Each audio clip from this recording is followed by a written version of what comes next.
Prince Rigo, the roller quartet in Moldavia. Hey, what the fuck is up? PJ Bozak. I'm here. I'm back. Right back on the movie review attack. Yeah, that's right. We're back on PJ's movie time. Yeah! Where all you silly sons of bitches tune in every Monday and watch me ramble on about movies because, let's face it, movies are a part of our lives and they always will be, okay? Amen. And real quick, I just want to say you can also see me on TikTok, YouTube, Facebook, and now Instagram. Pretty fucking cool. Well, last week I gave you 5 choices. I give you the whole Ghostbuster franchise. Ghostbusters 1, 2, Ghostbusters Answer the Call, Ghostbusters Afterlife, and Ghostbusters Frozen Empire. And I was really hoping now every one of these got voted for, okay? Even the one with the girls. I was really hoping it was going to be Frozen Empire, but it didn't get voted for. Today we are going to review the 1989 sequel, Ghostbusters 2. Ooh, yes, starring my boy here, Slimer. Let's put him up a little closer. Hey there, step to the side there, Boris Karloff. We got Slimer in the house. Yeah. And he does make a brief appearance in this movie, and he was in the other movie, and he was on the real Ghostbusters cartoon. He's more prevalent in the cartoon series. However, they kind of treat him as an character in this one. So, excuse me. This movie came out in 1984, the year where all the champions were born, including myself. And then that was really successful, and then they went on to make part 2 5 years later in 1989, and it was still a big hit. Maybe not as good as the first one, still a big hit. And it is also directed by Ivan Reitman, written by Harold Ramis and Dan Aykroyd. And they pretty much created the Ghostbusters. They had a lot to do. They wrote the first movie, and it took them a while to really come up with an idea. They wanted an idea about, well, first of all, let me tell you what the Ghostbusters, it's pretty much about these 4 geeks, these scientists who discover that paranormal stuff is real, the ghosts are real, and they have a way of catching them using these ectoplasm laser things. They can trap them in this little pocket dimension. It's cool. Egon's a scientist. Then you have Venkman, who's he's also a paranormal psychic kind of guy, and he's funny as hell, played by Bill Murray. And we have the guy who's all about on here comes the kitty cat. We also have the guy who studies the books and the guy who just needs a job being a Ghostbuster, who ends up becoming a very good Ghostbuster. So there you go. And the city, it takes place in New York, of course. So the first movie, they save people from this godlike thing called Zool and Gozer or whatever. And then it leads into this one, takes place 5 years later. And they've been sued up and down by every department in the city and so they're not doing so good as a company right now, the Ghostbusters. So yeah, that's pretty much my little synopsis for it. And the budget for this movie was $40 million, and they made about $215 million in the box office. Really, really good. And let's go through the stars. I already named off a few. Let's go through them all. We have Annie Potts playing Janine, the really cool kick-ass secretary chick, funny as hell, has good one-liners. We have my girl, Sigourney Weaver. I know you're out there, girl. I love you. And she plays Dana, who had a romantic interest with Peter Venkman in the first one. Peter Venkman also played by our boy Bill Murray. Yeah, I love that guy. Rick Moranis makes an appearance in this movie playing Lewis. Love that actor. Ernie Hudson playing the badass Winston Zeddemore. We have Dan Aykroyd, one of the creators of Ghostbusters, playing Ray. And then we have, of course, the late, great Harold Ramis playing Egon Spengler. And he's the brains of the operation. He's the one who came up with all these contraptions and tracks. And they pretty much are the working man ghost hunters from back then, before there was like a bunch of paranormal shows invading every TV slot on television. You had the Ghostbusters.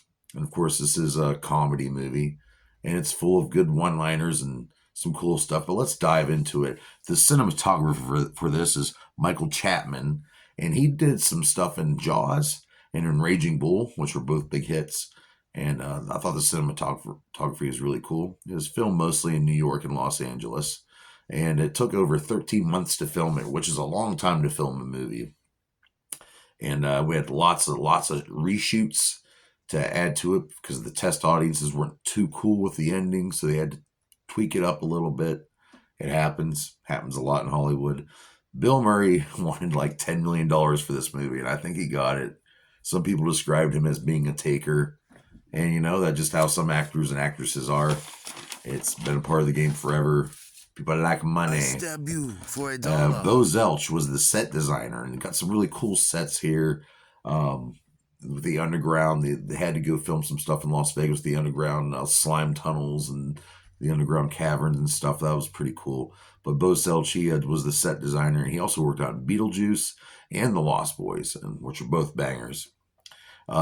Max Von's all right, let's go over the villain. Vigo, the Carpathian, this evil guy who's attached himself to this painting of himself, who's pretty much trying to find a vessel, a young baby, and take over and then be raised as this overlord of the world, controlling all these evil demons and stuff like that. I mean, he's pretty much an evil motherfucker, and the Wilhelm von Humbug,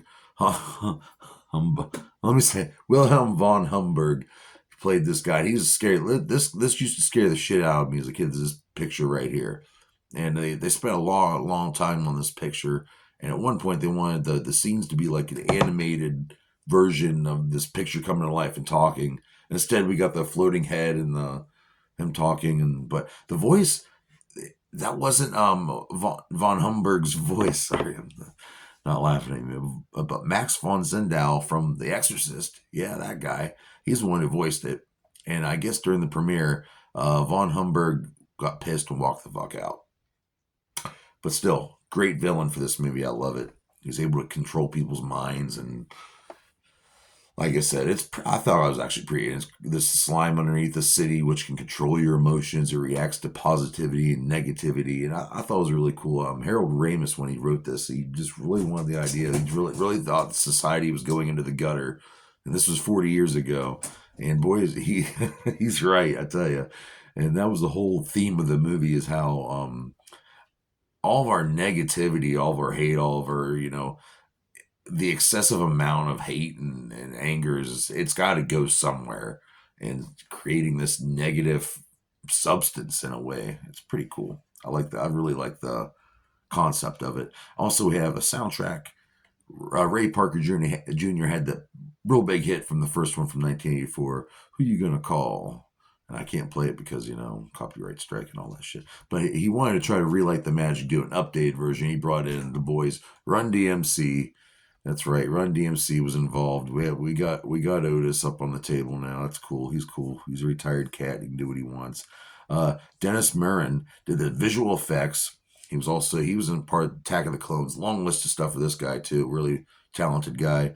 The visual effects were cool with the ghosts and the go out, walk along. The visual effects were really sweet. I thought, the twin brothers in the courtroom scene, and there was this one giant ghost that's coming through this gateway. It's really cool. The Titanic comes back. Oh, and Cheech Marin has a little spot in this little small cameo. There was a 2009 video game which went right off this. Almost this 2009 video game Ghostbusters is pretty much like a sequel, the third sequel, but we never got that. We got the spinoff. Well, not really spinoff. Another World Ghostbusters with the female cast, which I think they did great in the movie. It was just and the special effects were kind of cool. It just didn't hit, but it's there. Then we have the long-awaited sequel, Afterlife, Paul Rudd and all those guys, and which was a pretty decent movie. Well, not my favorite. And then recently we had Frozen Empire. All the old guys are back, paying tribute to Harold Ramis, by the way, of course. But really, this movie's great. It's funny. It's got a lot of one-liners, and there's some stuff that scared me, like when the kid's out on the ledge of the building, and then like the one dude comes down and swipes him up. That scared me. I mean, it has some when the kid's being like about ready to be possessed by the Vigo soul, and you saw his face over top of the kids. That shit creeped me out as a kid. But I watch it now and I love it. I'm really glad this movie's in my life, and thank you all for watching PJ's Movie Time. Oh, and what do I rate this movie? I'm gonna have to rate this movie 4 out of 5 dog dicks. All right, so join me here next week on PJ's Movie Time when I will review Bubba Hotep. All right, see you bitches next week. Bye.